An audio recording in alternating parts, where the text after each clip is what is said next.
interesting that you've captured here stories of women doing things differently. So how did you select the women? How did you come across selecting the women for your book?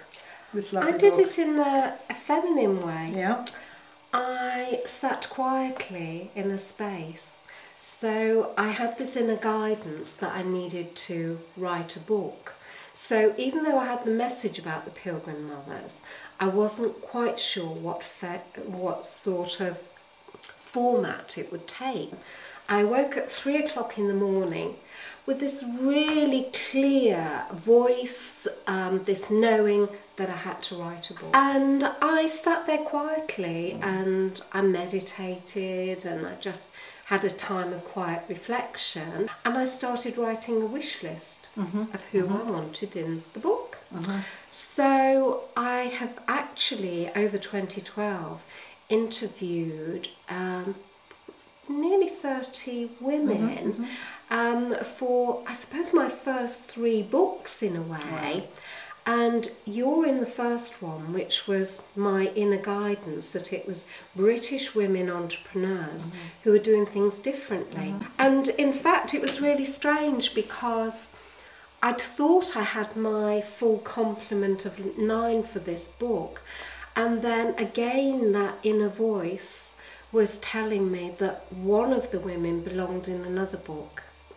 And so I thought, yes, that makes sense. I need another woman for this. I was reading your blogs then and about your feminine wisdom, and I thought, Gina's the final one in the book. And in fact, you are the last chapter, because for me, you bring a lot of, I suppose, not quite theory, but a lot of bigger picture stuff into what you're discussing and what you're thinking about the way men and women work differently.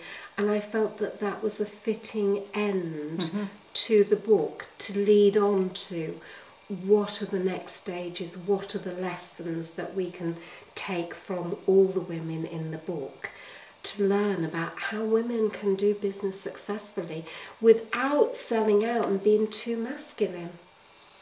That is, that's one of the dangers, isn't it, of having success. The price that we pay is we don't do it authentically in the way that we would rather do it, but we don't know at the time. So listening to you share about your inner guidance and taking that journey, that seems to me a very, and you can corroborate this, but a very different way of being to the one I think you're used to. Your background in corporate life and training, would that be fair to say that very different to sitting and waiting? Because when there's a machine moving, like a corporation with its goals, it's very hard to sit in a state of I'm waiting to see what the right thing to do is. I'm feeling my way into this. I'm waiting for guidance. It's kind of a new way of us operating, isn't it? So is that the case? Absolutely. Is it a very different way for you? Well, you see, I had projects to do. There are deadlines, there are goals, you need to see results. I was in sales, financial services. I had targets, so very focused. I think one way that I got round it was because I was for, quite a lot of my time in learning and development.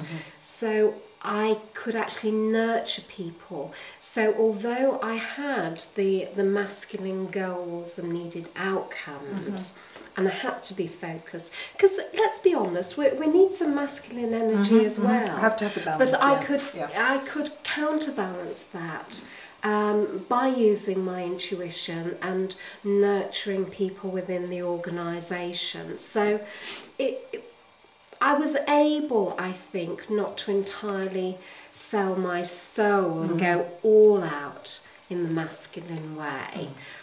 So even when I was in sales, I was very much about developing relationships. But, it's tough really when you're used to following intuition maybe in your personal life, as I was. I would have hunches and, I would say, I've just got this feeling about this. and it's coming closer, or I just feel we've got to go here. I don't know why, but I just know. It's all very well doing that in your personal life, but going to a chief exec saying, we've just got to wait, the timing's not right to do this programme, that's another ball game altogether. But it's that feminine quality of tuning in to our inner guidance, to our intuition, to that inner voice, feeling our way into something, and assessing the facts as well, and then making that decision from a time perspective that now is not the right time, and feeling our way into it, and allowing things to come forward, which does not mean you have put off projects for months. No. But what I feel is in that allowing space, which I've spent years practicing, and it's not been easy, and I can't say I'm a master of it, but I am much more in that now, of just holding off. And sometimes I think one of the ways that I've learned it is I've had something to do and I've forgotten to do it. And I write it on a list and I forget. I think, my goodness me, 10 days has gone by and I've forgotten to do that thing. Oh, and I give myself, a hard time. Yeah. And then I'll do it. And then when I do it, it's absolutely the right moment, because a whole set of circumstances has changed, or it's just perfect because somebody else has come on the scene. If I'd done it earlier, it wouldn't have been as optimum a time.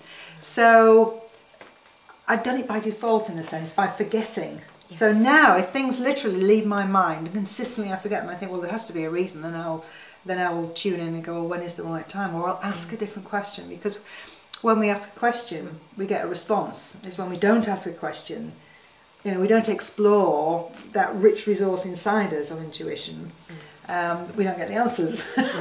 Or they come in and we're kind of too noisy to hear them. So it's an interesting game, isn't it? They're playing this new way of doing it. As you say, it's one thing to follow a hunch in your personal life when not so much as a state necessarily. Although people have up steps and sold houses and done all sorts of things, which is no small thing to do, but to do it in business, that is the art, isn't it? To bring that in and balance it with focus and decision making. Absolutely. Knowing when it's right to go, you know what, that's it now, that's the time. Yes. Because I know that I've made decisions afterwards, I've gone, I could feel inside it wasn't right. Yes. And yet the whole energy, the movement of the team or the process of the project is all moving forward. And you feel like if you stop it, you have to stop a moving train. Makes it difficult. So I think we've got to learn those skills, haven't we? To bring them into our businesses, to share them with others, to show that they work, and to encourage others to be like you have on this journey. And there are more and more women doing that, aren't they? I think Moving, so.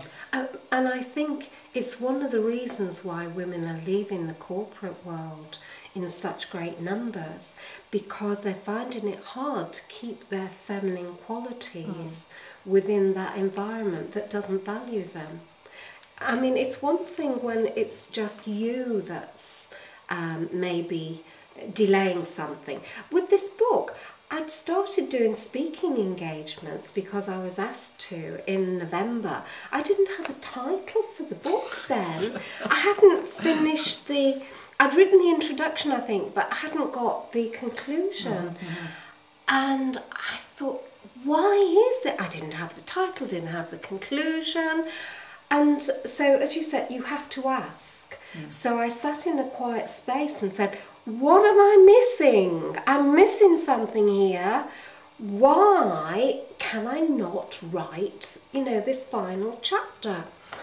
And onto my radar came this email virtually the next day, which was to do with an interview with Marianne Williamson, and it was about her new book, The Law of Divine Compensation, which I bought right away, and it was all about a calling and a feminine way, which then made total sense because it fitted in with this idea you have a calling and you answer the call, which is very feminine.